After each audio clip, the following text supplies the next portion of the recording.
यह कहानी बताएगी कि जादू कुएं में नहीं, इंसान के दिल में होता है। उसने पानी मांगा, कुएं ने सोना दे दिया। बहुत समय पहले एक छोटे से गांव में सोमू नाम का एक किसान रहता था। सोमू बहुत मेहनती था, लेकिन उस साल गांव में बिल्कुल बारिश नहीं हुई। उसके खेत सूखे पड़े थे और मिट्टी में दरारें आ गई थीं। सोमू हर दिन आसमान की ओर देखता और ईश्वर से प्रार्थना करता। सोमू ने हार नहीं मानी। उसने सोचा कि अगर आसमान से पानी नहीं गिर रहा तो वो जमीन के नीचे से पानी ढूंढ निकालेगा। उसने एक फावड़ा उठाया और अपने खेत के एक कोने में जमीन खोदना शुरू कर दिया। पसीने से तरबतर होने के बावजूद वो घंटों खुदाई करता रहा। अचानक उसका फावड़ा किसी सख्त चीज से टकराया।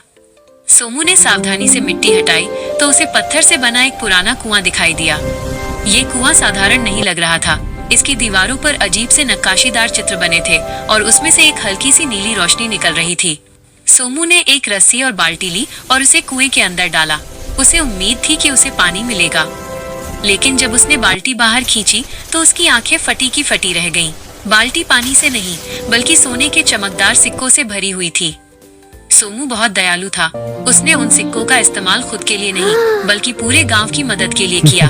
उसने भूखों के लिए खाना और प्यासों के लिए पानी का इंतजाम किया।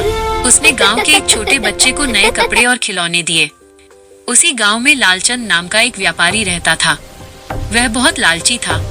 जब उसने सोमू के जादुई कुएं के बारे में सुना तो उसके मन में लालच आ गया। वो छिपकर सोमू के खेत के पास गया और झाड़ियों के पीछे से कुएं को देखने लगा। रात के समय जब सब सो गए, लालचंद चुपके से कुएं के पास पहुंचा। उसने सोचा, सोमू ने तो सिर्फ एक बाल्टी निकाली थी, मैं तो पूरा कुआं खाली कर दूंगा। उसने अपने साथ एक बहुत बड़ा खाली बोरा लिया था। लालचंद ने कुएं के अंदर झांका और जोर से चिल्लाया, ए जादुई कुएं, मुझे सोने के सिक्के नहीं बल्कि ढेर सारे हीरे चाहिए। इतना कहकर उसने अपना बड़ा बोरा कुएं के अंदर फेंक दिया। वो मन ही मन अमीर बनने के सपने देखने लगा। अचानक कुएं से एक गड़गड़ाहट की आवाज आई, लेकिन बोरे में हीरे नहीं आए। कुएं के अंदर से गुस्से में भिनभिनाती हुई हजारों मधुमक्खियों का एक झुंड बाहर निकला।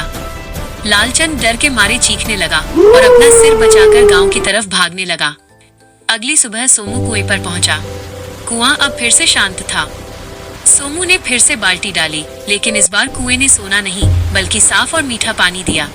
सोमू समझ गया कि कुआं केवल जरूरत के समय ही जादू दिखाता है।